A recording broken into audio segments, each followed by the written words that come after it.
Hello, I'm Nikki. And I'm Ryan. And this is Hiseerie.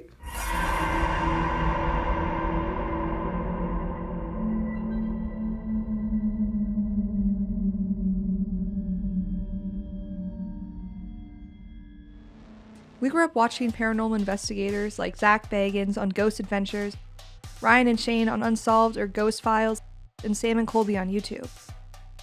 It gave us a curiosity, or a need to know what it was really like, to understand the world that we can't see.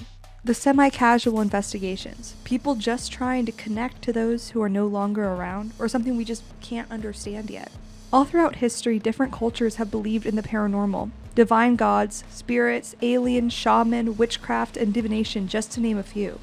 Supernatural occurrences are reported all around the world, and have become ingrained into pop culture. Since the beginning of humanity, people have been questioning the bigger picture of existence. What is really out there? Where do we go when we die? Are there aliens? Ghosts? Bigfoot? Tonight we're staying at the historic Thayer Hotel in Annandale, Minnesota. We're from different departments at Pioneer PBS, but share a fascination with the world of the paranormal. I grew up loving to hear about the macabre subjects and getting to learn different perspectives of life, death, and everything in between. There's such a rich history of the supernatural around the Midwest, and we're so lucky to be able to share that with you. If you like this episode, please like, subscribe, and comment down below where you want us to go next.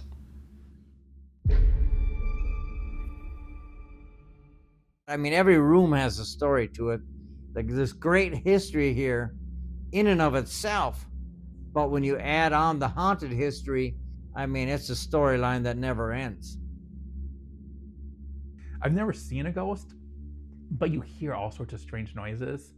But it is, like, over 130 years old. So it's some of the things are hard to explain, though. I mean, you look for explanations, and, like, I don't really have a good one for what just happened. Alrighty, so tonight we're sleeping over in the Thayer house in Annandale, Minnesota, which is about an hour drive from the Twin Cities. In the late 1800s, the town was founded as a popular stop on the Minnesota Railroad as a central town between St. Cloud and Buffalo. The original hotel in the town, the Charles Hotel, burned down in 1894. With the need for a new hotel, the railroad company and Albert Augustus Thayer funded the building of the new hotel in 1895. But the Thayer was operated as a railroad hotel, boasting 22 guest rooms. While the restaurant and lounge were quite extravagant for the time, each guest room was really small, having only enough space for a bed and maybe a dresser. The Thayer Hotel was more technologically advanced than most buildings and businesses at the time in Annandale area. It was the first building to have gas lights and then electricity, which came in 1905.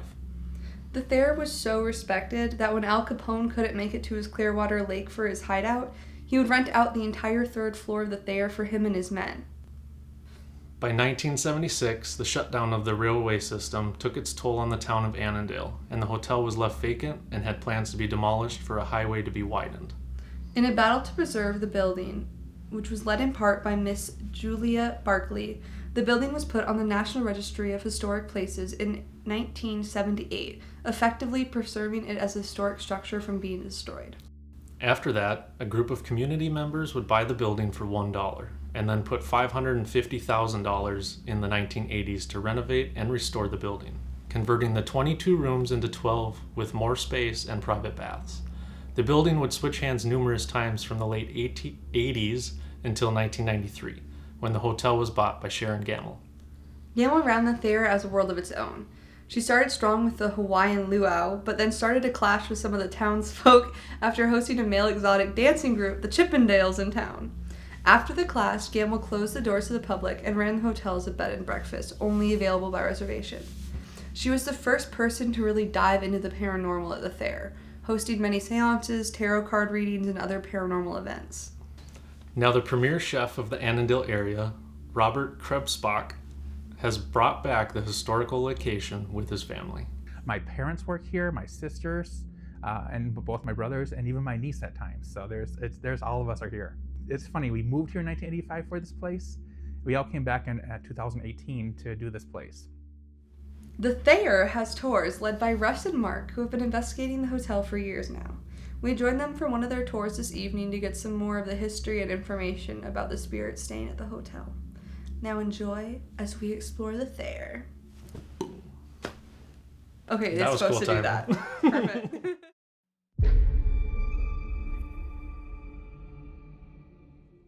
Our team is called Search for Spirits. We've been around for quite a long time now.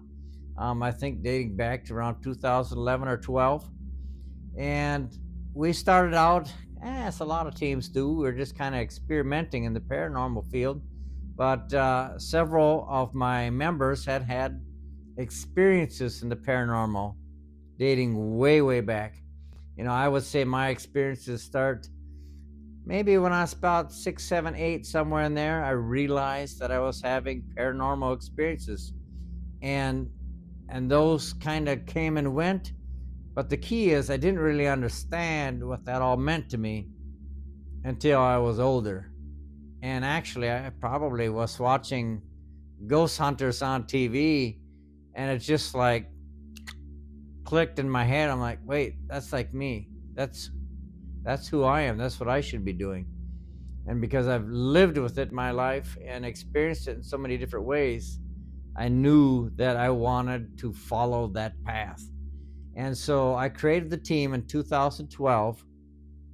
I founded the team, and we have gathered members from all over the state of Minnesota. So the first time that we came to the hotel was in 2019.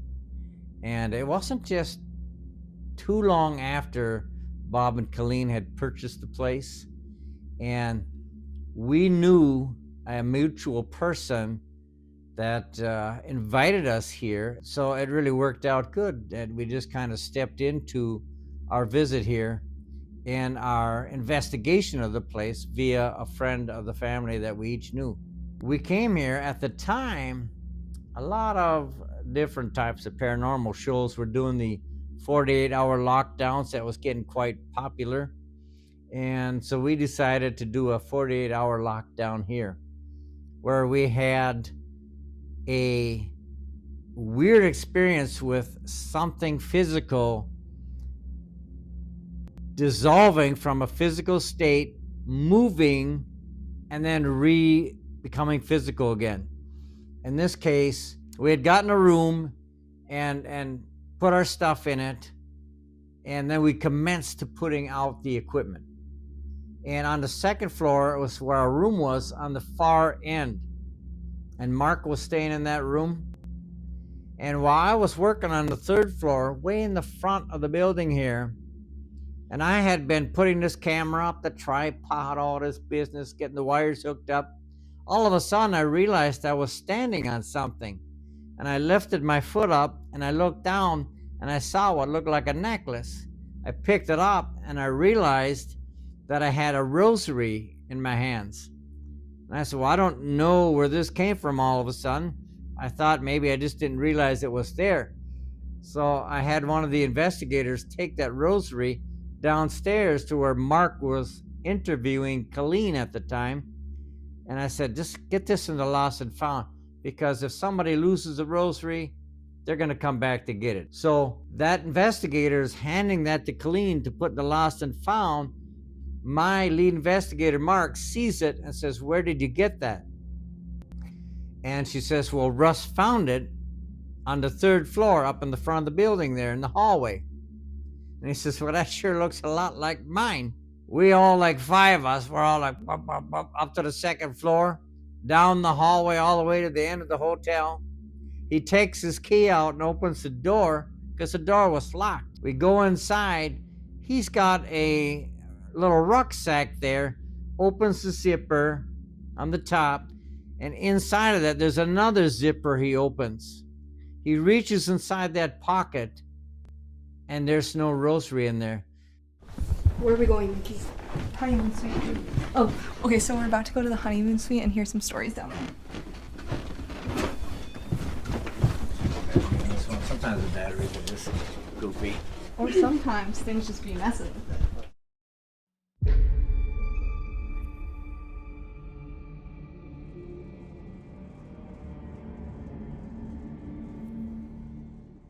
Well, this room in particular had some unusual activity after the new owners purchased it and placed some of this furniture in here. It came to their attention that it's called the honeymoon suite, you know?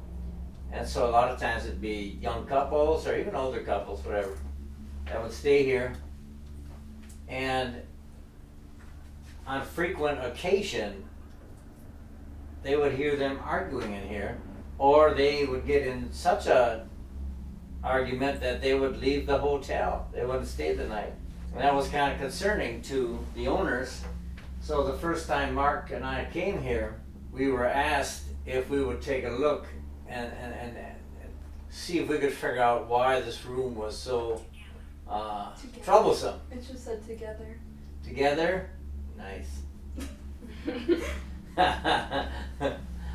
And so long story short, Mark and I came in here and we did run across a very distressed spirit that was in this room. And we asked that spirit to cross because we said, hey, you'll be a lot more at peace if you get away from the energy of the earth here and cross into the light. And after talking for a bit, it seemed like the energy started lifting, the meters started changing, you know, the temperature, different things started changing in here, and things calmed down. And we gave the room a blessing, and there hasn't been, to their knowledge, a fight in this room ever since. And that's been quite a few years now. So, but there are, based on the EVPs, the electronic voice phenomena, the strange voices we pick up in this room.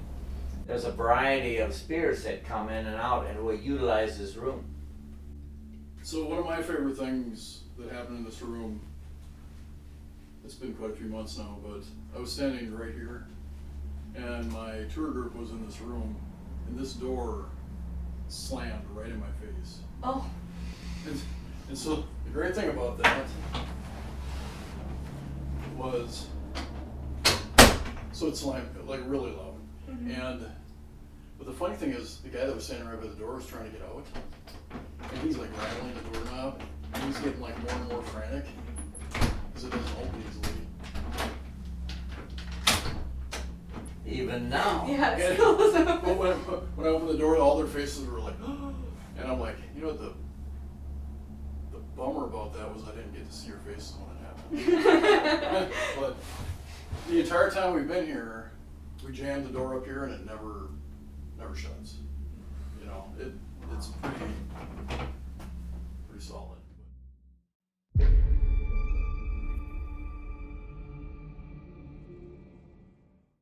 Tools of the trade. Spirit box. Scans radio frequencies for spirits to communicate through the white noise and words. All right, so we've introduced ourselves once already, and we are here tonight to potentially have conversations with some of the deceased spirits that are at this location. Has anybody joined us in this room? Has anybody joined us in this room?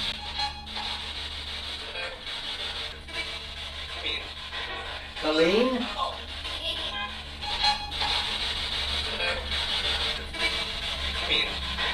Colleen? I just heard Colleen's name.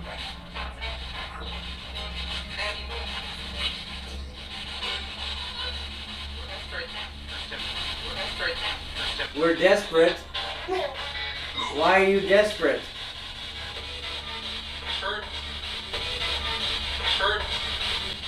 It hurts? What happened? That got you here. Got you here.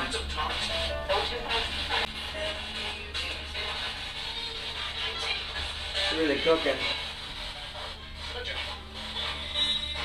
We are getting a little mix of radio. I'm going to try with the antenna off for a little bit and see if that calms things down. That might be too much, but we'll see. Alright, with the antenna off, can anybody communicate with us? Alright, we'll try with the antenna down, the antenna on, but down. We definitely had some communication utilizing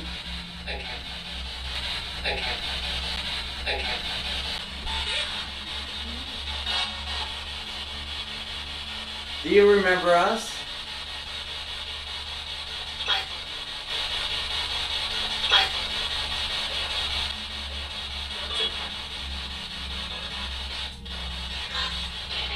Russ, you hear that?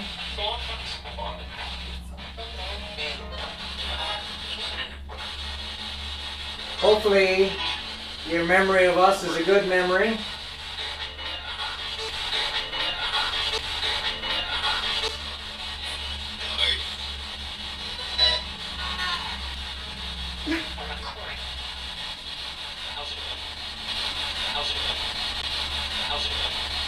How's it going? It's going good. How are you doing?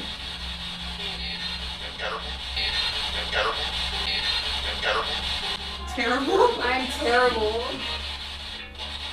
Are you terrible? Because why?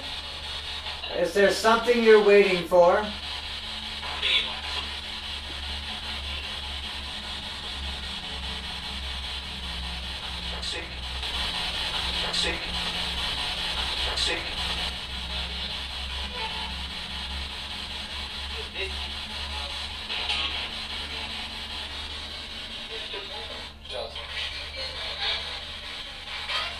I'm going to take it down just another notch. Maybe we can... We can't?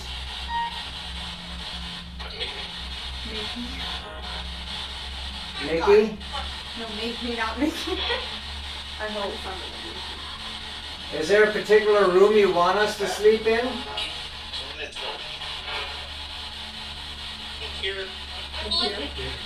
In here?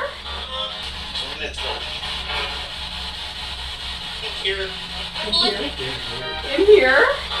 I heard, in here, I slept in this room before, do you remember?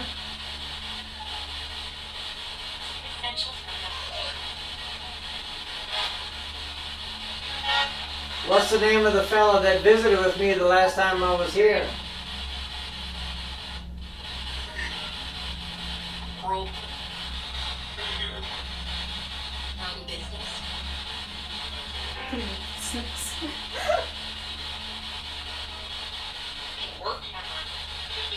We're going to be doing some filming tonight.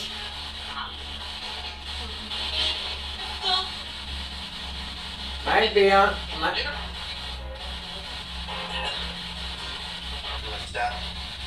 Do you have a room you'd like us to go to?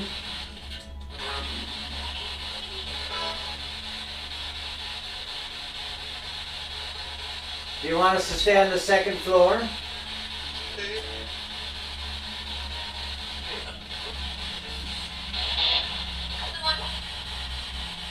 Alright, we're going to let this go for now.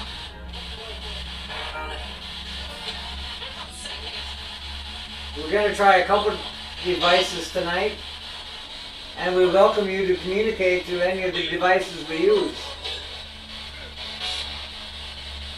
So I'm not saying goodbye, I'm just pausing this one machine. A farm?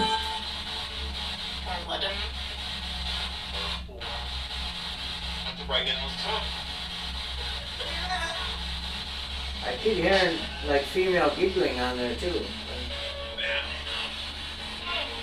But we're gonna just close this off for now, shut this down. No, we're gonna keep talking. Shutting down in 3,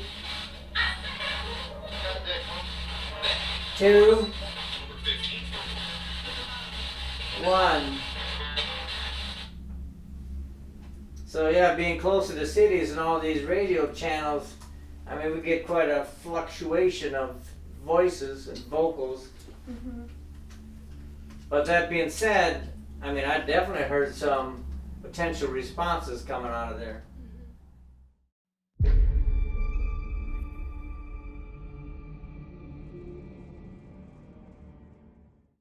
Tools of the trade. EVP, electronic voice phenomena.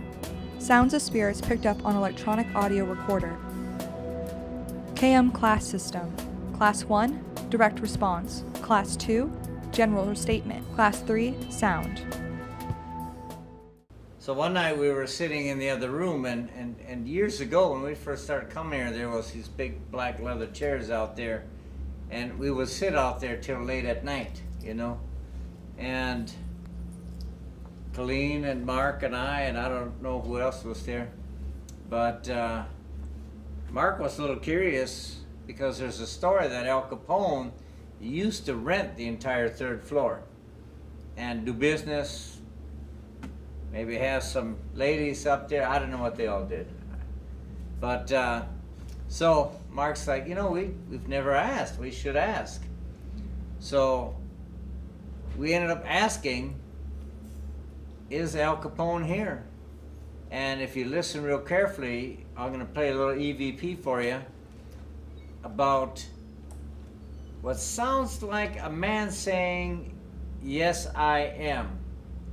And the interesting and more interesting part about it after that is another spirit says, you're sitting on him. And that's kind of funny, you know. We could actually measure the energy, the EMF in these chairs. Mm-hmm. All right, I'm going to play it for you once. Would it be something if we had Al Capone? There's Al Capone out there. Shit.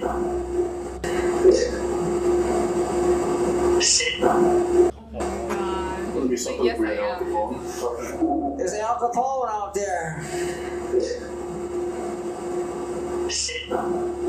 That's crazy. The you're sitting on him has like the dialect of It exactly sounds like what the you would accent. think a mobster would say. Yeah. We don't know who was sitting on him. Well, yeah, and earlier that day we had one of the investigators sitting in a chair, and one of the things that was common at this location was to get the temple headache. We all got it back in those years. I haven't had it now, so whoever was passing that along, I don't think is here anymore. But at the time, we used to get that quite frequently. And she was sitting in a chair, and she says, boy, I really got that headache going. And I took out my millimeter and I measured the chairs. And the chair next to her measured like 0, and the chair she was in was like 2 point something. And I said, well, of course you got a headache. You're sitting on somebody. You know, you're a little bit, the proximity to a spirit is not a positive thing. And she moved chairs and she felt better after a bit. So there definitely is something to it. Like I say, I don't think we'll have all the answers, but some of the answers we can figure out as we go.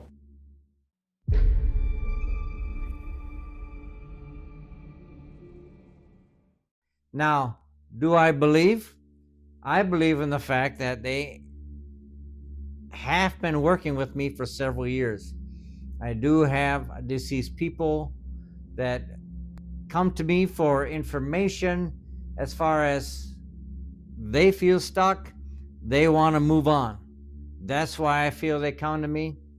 And I just say, you know, can you cross into the light? Is that an option? Can you reconcile? Is there a path there for you? I'll say a prayer for you. And I work the whole aspect because, like I said, we are a Christian team. And so when we do this, we call it a healing. So when we're working with the souls to reconcile them and find them a place to cross over and get to where they can find peace. Because we want the human being on earth and the soul, the spirit, to both be at peace. So have I had any experiences here at the Thayer, like ghost experiences? I would say yes. I'm a little bit more skeptical of this sort of thing, but there are things that I just can't really explain. One of the first things that really pops out to me, one of the scariest ones early on, we had operated a restaurant on the first floor, and the second and third floor we had operated as office space, or they were trying to rent out as office space. So when we first moved here, they had all the rooms open to the public to kind of explore, to try to kind of get them to come in and rent out those spaces. And we had done our checkout. Checkout would be, we'd walk through the rooms, make sure they were empty. One person would stand in the hallway, they wouldn't walk into the room, just to make sure there weren't people like, running around. And I was here late that night doing some paperwork, and this was probably like 2:30 in the morning, and we had done our checkout long ago. So I knew the building was empty, and as I was leaving, I heard voices talking, and it was pitch black up here because all the lights were off. And I knew I heard something talking, but I couldn't make out what was being said. And it was one of those things like I wasn't going to go explore, because if it was a ghost or if it was people, there was nothing I was going to be able to do about it. So I just left. That would be the scariest thing. But we hope you enjoyed this episode, and if you want to support us and our station, you can see more behind the scenes content and full-length uncut sessions on our Patreon at patreon.com/Hiseerie.